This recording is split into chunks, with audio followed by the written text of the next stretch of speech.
ഇന്ന് ദുഃഖവെള്ളിയാഴ്ച. നമ്മുടെ കർത്താവായ യേശുക്രിസ്തു കാൽവരി മലയുടെ നെറുകയിൽ കൈരണ്ടും വിരിച്ചുകൊണ്ട് ലോകപാപങ്ങൾ ഏറ്റെടുത്ത് രക്ഷയ്ക്കായി സ്വയം സമർപ്പിച്ച ആ പുണ്യദിനം. ഈ ദിനം നാം അയവിറക്കുമ്പോൾ കുരിശിലൂടെ നേടിത്തന്ന രക്ഷയുടെ സന്തോഷത്തിൽ വ്യാപരിക്കുവാൻ നമുക്ക് പ്രയത്നിക്കാം. ലോകരക്ഷകനായ യേശുക്രിസ്തു ലോകത്തിന് പ്രദാനം ചെയ്ത പുതിയൊരു മാർഗമാണ് സഹനത്തിൻ്റെ മാർഗം. അത് സ്നേഹത്തിൻ്റെ ശക്തിയാൽ ഉത്ഭൂതമാകുന്ന അനുഗ്രഹത്തിൻ്റെ പുണ്യമാർഗമാണ്. പഴയ നിയമത്തിലെ ദൈവം മഹത്വീകരിക്കപ്പെടുന്നതായിട്ട് നാം കാണുന്നത് ബാഹ്യമായ ശക്തിയുടെ പ്രകടനങ്ങളിലൂടെയാണ്. ദൈവത്തിൻ്റെ എഴുന്നള്ളപ്പ് നടക്കുമ്പോഴൊക്കെ പ്രകൃതിയിൽ മാറ്റങ്ങൾ ഉണ്ടാകുന്നതായിട്ട് കാണാം. പ്രകൃതി ശക്തികൾ ശക്തമായ രീതിയിൽ ദൈവത്തിൻ്റെ ഈ എഴുന്നള്ളിപ്പിന് സാക്ഷ്യം വഹിച്ചുകൊണ്ട് മിന്നൽ പിണർ രൂപത്തിലോ ഇടിവെട്ടുന്ന രൂപത്തിലോ ഒക്കെ ദൈവത്തിൻ്റെ ശക്തിയെ പ്രകടമാക്കാറുണ്ട്. അതുപോലെ തന്നെ ദൈവം എഴുന്നള്ളി വരുന്നത് തന്നെ മാലാഖമാരുടെ എസ്കോട്ട് കൂടിയാണ്. ആ എസ്കോട്ട് തീർച്ചയായിട്ടും ദൈവത്തിൻ്റെ ശക്തമായ പ്രകൃതത്തെക്കുറിച്ച് നമുക്ക് ബോധ്യങ്ങൾ പ്രദാനം ചെയ്യും. എന്നാൽ പുതിയ നിയമത്തിലേക്ക് കടന്നു വരുമ്പോൾ നമ്മുടെ കർത്താവായ യേശുക്രിസ്തുവിൻ്റെ മഹത്വം കുരിശിലാണ് അന്തർലീനമായിരിക്കുന്നതെന്ന് കാണാൻ കഴിയും. കുരിശിലേക്ക് നാം നോക്കുമ്പോൾ നാം കണ്ടുമുട്ടുന്നത് പരാജയപ്പെടുന്ന ഒരു ദൈവത്തിൻ്റെ ചിത്രമാണ് എന്ന് തോന്നുമായിരിക്കും. പക്ഷേ കുരിശ് പരാജയത്തിൻ്റെ അടയാളമല്ല, അത് വിജയത്തിൻ്റെയും മഹത്വത്തിൻ്റെയും അടയാളമായിട്ടാണ് നാം മനസ്സിലാക്കുന്നത്. കാരണം കുരിശിനെ നാം നോക്കുമ്പോൾ പ്രത്യക്ഷത്തിൽ ദൈവത്തിൻ്റെ മരണം ഒരു പരാജയമാണ് എന്ന് നമുക്ക് തോന്നുന്നു.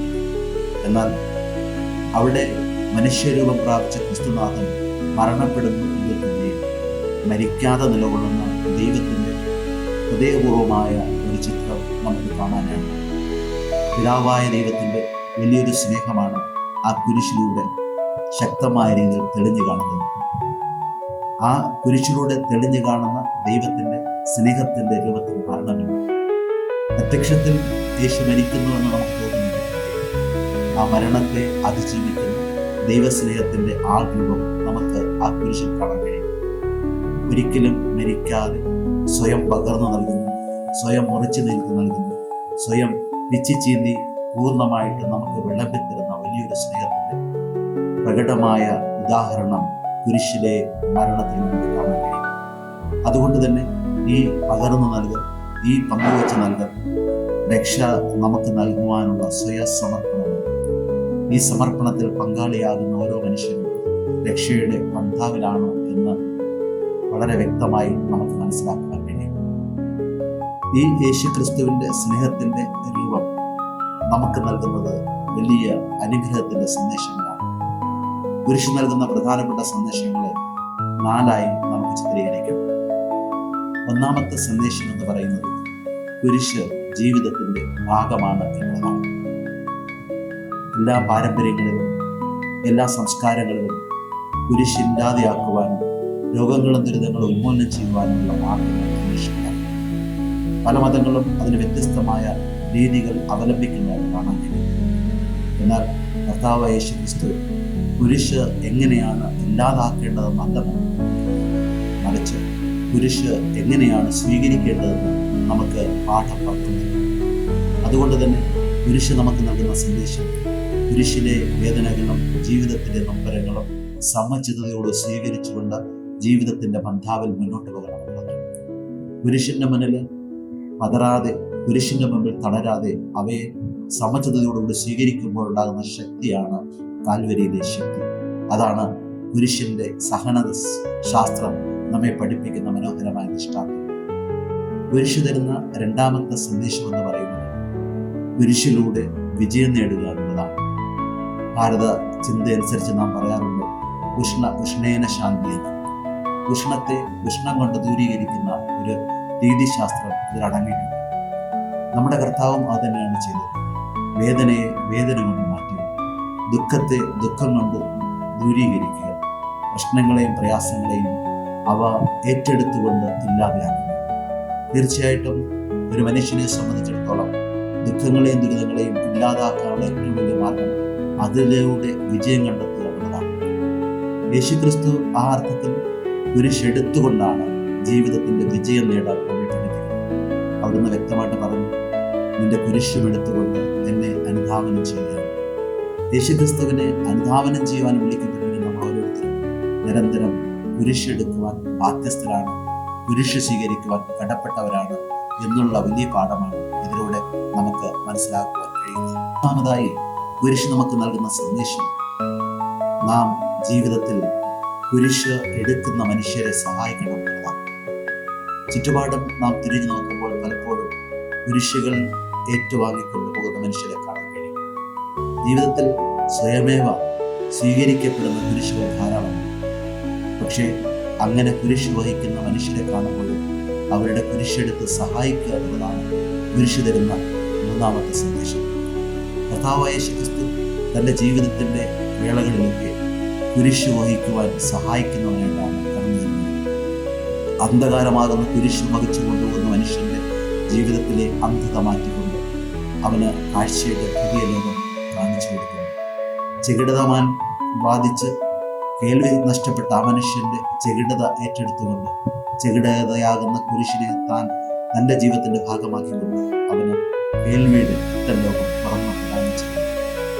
നടനശേഷി നഷ്ടപ്പെട്ട തളവാദ പിടിവിട്ട് കിടക്കുന്ന മനുഷ്യർക്ക് അവിടുന്ന് നടനശേഷി പകർന്നു നൽകുന്നതായിട്ട് കാണും. നടനശേഷി ഇല്ലായ്മ എടുത്തുകൊണ്ട് അവർക്കൊക്കെ നടക്കുവാനും ഓടുവാനും ചാടുവാനും കഴിയുന്നതിന് ശക്തി കൊടുക്കുന്ന ദൈവത്തിന്റെ മനോഹരമായ ഇടപെടലുകളെയൊക്കെ കാണാൻ കഴിയും. നൈൻ എന്ന് പറയുന്ന പ്രദേശത്ത് വിധവ കരഞ്ഞുകൊണ്ട് എൻ്റെ മകൻ ജീവനിൽ നിന്ന് ഉന്മൂലനം ചെയ്യപ്പെട്ടു എന്ന് കരഞ്ഞു പറയുമ്പോൾ, ജീവനില്ല എന്ന് നീ പറയരുത്, അവൻ്റെ ജീവനില്ലായ്മ എടുത്തുകൊണ്ട് ഞാൻ അവന് ജീവൻ നൽകുന്നു എന്ന് പറഞ്ഞുകൊണ്ട് ജീവന്റെ പൂർണ്ണത പകർന്നു കൊടുത്ത കർത്താവിനെ എവിടെയും കാണാം. അങ്ങനെ രോഗങ്ങളുടെയും ദുരിതങ്ങളുടെയും കഷ്ടപ്പാടുകളുടെയും കുരിശുകളൊക്കെ ഏറ്റെടുത്തുകൊണ്ട് അവർക്കൊക്കെ രക്ഷകനായിട്ട് മാറുന്ന കർത്താവിനെയാണ് നമ്മൾ കാണുന്നത്. അതുകൊണ്ട് തന്നെയാണ് ലോകത്തിന്റെ എല്ലാ പാപഭാരങ്ങളും ഏറ്റെടുത്തുകൊണ്ട് അവർ കുരിശിലെ ഭാരം മോചനത്തിന്റെ മാർഗമാക്കി മാറ്റുന്നത്.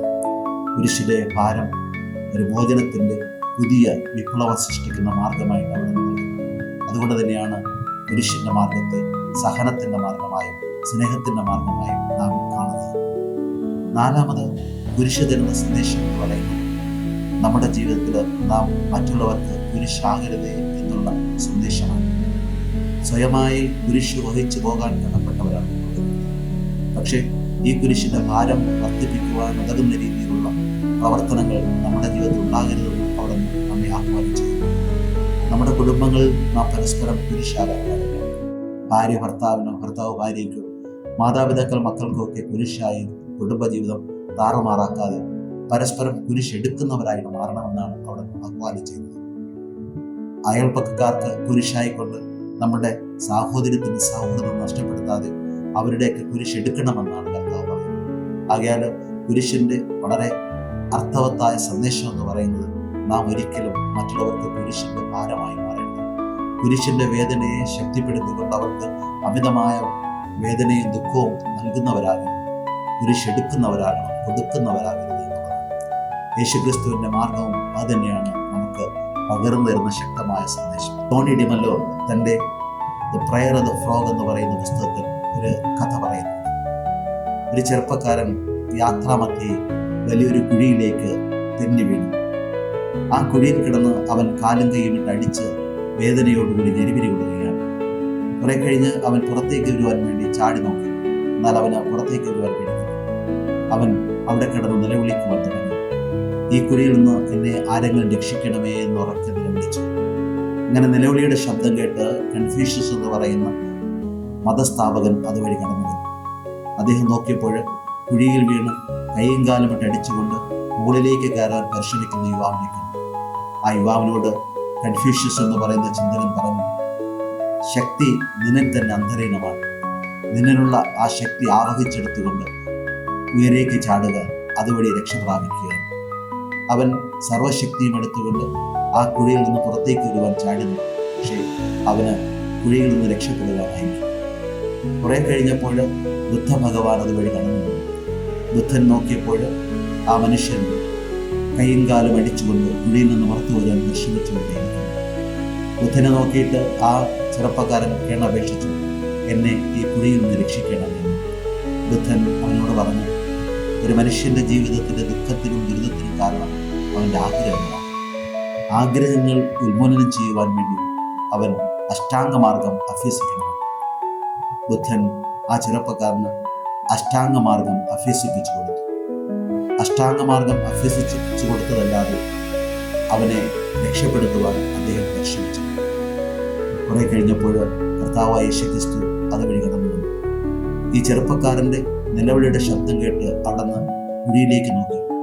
ആ കുഴിയിൽ കിടന്ന് കൈയും കാലും ഇട്ടടിക്കുന്ന മനുഷ്യനെ കണ്ടിട്ട് യേശുക്രിസ്തു സാവധാനം ഒന്നും ഉരയാടാതെ കുഴിയിലേക്ക് കുനിഞ്ഞിറങ്ങി ആ കുഴിയിൽ കിടക്കുന്ന മനുഷ്യനെ തൻ്റെ തോളിലേറ്റി കുഴിയുടെ പുറത്ത് കൊണ്ടുവന്ന് അവനെ രക്ഷ പ്രദാനം ചെയ്യുവാൻ വേണ്ടി കർത്താവായ യേശുക്രിസ്തു കുഴിയിലേക്ക് കുനിഞ്ഞിറങ്ങി തൻ്റെ തോളത്ത് അവനെയും വഹിച്ചുകൊണ്ട് രക്ഷയിലേക്ക് അവൻ ആനയിച്ചു. യേശുക്രിസ്തുവിൻ്റെ കുരിശിൻ്റെ രീതിശാസ്ത്രം ഇതാണ്. വേദനിക്കുന്ന, കഷ്ടപ്പെടുന്ന, പ്രയാസങ്ങളുടെ നൊമ്പരങ്ങളുടെ തുരുത്തിലായിരിക്കുന്ന മനുഷ്യരെയൊക്കെ രക്ഷിക്കുവാൻ വേണ്ടി കുനിഞ്ഞിറങ്ങുന്ന ദൈവം. അവൻ്റെ കുഴിയിൽ അവൻ തപ്പിത്തടയുമ്പോൾ, ആ പാപത്തിൻ്റെ കൂമ്പാരത്തിൽ കൈയും കാലും ഇട്ടടിക്കുമ്പോൾ കർത്താവായ യേശുക്രിസ്തു മുകളിൽ നിന്ന് നോക്കിയിരിക്കുകയാണ് ചെയ്യുന്നത്. ആ നൊമ്പരത്തിലേക്ക് ചാടി ഇറങ്ങുകയാണ്.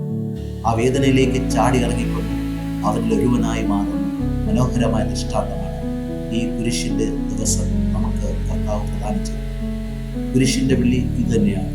കുരിശ് മഹത്വപൂർണ്ണമാകുന്നതും ആരാധനയ്ക്ക് അർഹമായി മാറുന്നതും ഇപ്രകാരം രക്ഷ നൽകുവാൻ വേണ്ടി നമ്മൾ ഭൂമിയിലേക്ക് കടന്നു വന്ന് ഈ സഹനത്തിൻ്റെ മാർഗം സ്വീകരിച്ചിരിക്കുകയാണ്.